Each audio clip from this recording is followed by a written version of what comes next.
Rachel Genzer with Workforce Solutions, Rural Capital Area, and I am here with Craig Jones, and he is with Relief Enterprise of Texas.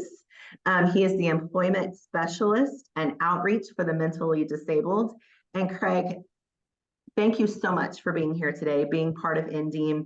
This is such an endeavor that you're really passionate about, and I'd like to talk to you more. First of all, tell me what Relief Enterprise of Texas is. What do you guys do? Relief Enterprise is a nonprofit company that's been in the arena of employing the mentally disabled and disadvantaged consumers. This is a father and son duo. They had a vision years ago. That vision was to meet the needs of the community by way of creating jobs for the mentally disabled. Now, when we create jobs for the mentally disabled, that helps the community in so many different ways. How it helps is it involves everybody entirely, which creates an inclusive community for those people, which everyone can benefit from because everyone's included. I love that. I love that. So tell me, how long has this company been in existence? This company has been in existence since 1996, where we watched the company grow as well as the consumer base of the disabled and the disadvantaged. So tell me, what is the percentage rate of people with disabilities within the company?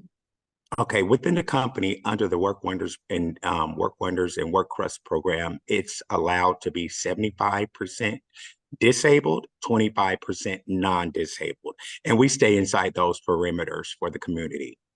That's awesome. That's really great. So tell me, Craig, how long have you been with Relief Enterprise? I've been with Relief since 2009. I started out as a janitor. Then I was always in school. Then I got a raise and I went to the assistant supervisor. Then a year went on and then I turned into the supervisor. And then as time kept going, I kept watching how I was changing the lives of the disabled. You know, a lot of people don't understand the way they operate, you know, what their needs are. Sometimes they can't express their needs. Sometimes, you know, you need to go in and you need to look and you need to communicate with people and see what those needs are. And that's what's called accommodations. And at that point, we make sure they have all the accommodations that they need, you know, to be an excellent employee. So by me starting from a janitor to an employment, we can always say that there's room for growth, whether it be non-disabled or disabled. And that's what we want to create, well-rounded employees. Absolutely. You guys are doing great things over there. So tell me this, you know, talking about creating these well-rounded employees, and you were talking about how you have been able to see how you've been able to change lives. Yes. So tell me, what do you see in these employees as you put this energy and this passion into them? What are you seeing from them? Well, what I can see is I watch employees from day one when they come in nervous, scared. Some of them have worked before that weren't successful because the people weren't ready, you know, for their disability. So I've watched and I've groomed and, you know, and I love what I do. I want to say that that is my passion. And when they come in nervous and scared, then I make an assessment at that time to see if work is the first thing that's going to be on the mind, or getting them to be settled into the job, into the community, so they can make their dreams really come true, because they all have dreams. They aspire to do things and we want to help them. But when you do that, you have to make sure you help them in steps.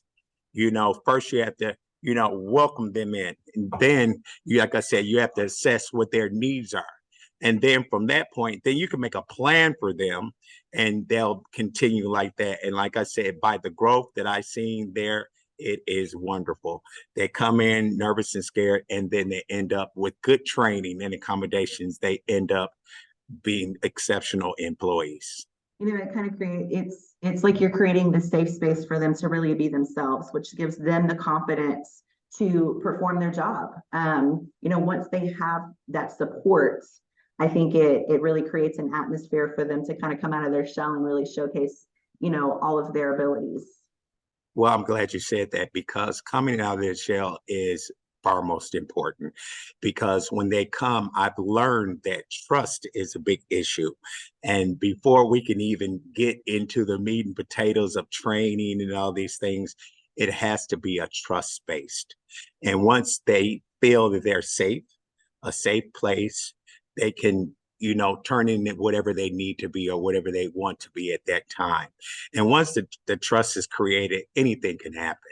So really what I'm hearing is not just about having a job. It's about giving them the opportunity to get out and learn new skills, learn new soft skills, so to speak, and really getting them a community is kind of what I'm hearing from you. That's correct. What we want to do, like instead of having people walk around, with empty dreams, walk around with nothing to do, walk around and continuously get in trouble, or walk around because we have a lot of people, whether it be disabled or disadvantaged, they fall through the cracks. So what we want to do is we want to take those people that think that they have no more dreams, that think that they have no help.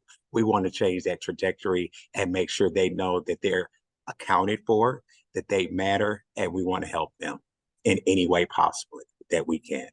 Absolutely, absolutely. So tell me, for all of our viewers that are watching this right now, Yes. the employers specifically, what would you say to them when they're interviewing candidates and they're reaching out to this population? What is probably the biggest fulfillment for you as an employer? Well, the biggest fulfillment for me is part of that is I'm outreach as well. So I go out to these companies and I'm advocating, for jobs and for positions to welcome disabled people to their companies. I will show them the work that they do. I will show them the percentages of success rates, that they have. And I will ask them and show them and offer them the disabled's work, so they can also get on board and see what a wonderful job they do. That's amazing. You're doing great work. So as we conclude, are there any last words that you have for us? Yes, they are. I want to say for this to be Disability Month, I want to say this is great, for them to shine a light on the people that were basically considered disabled and invisible. And a lot of people, they don't want to be bothered with them because they don't understand. And they could just take a look and research some things, read some things about this, then they can see how beneficial it would be for disabled to work for their company, how it would be for beneficial for the community as well. And we just want to make good employees, have a good community, and have a good basis for everyone to be able to be included. That's great. Thank you so much, Craig, for being here today and sharing this information. You guys are doing such great work. Keep it up. And for everybody watching, thank you for joining us, and have a great day. Thank you.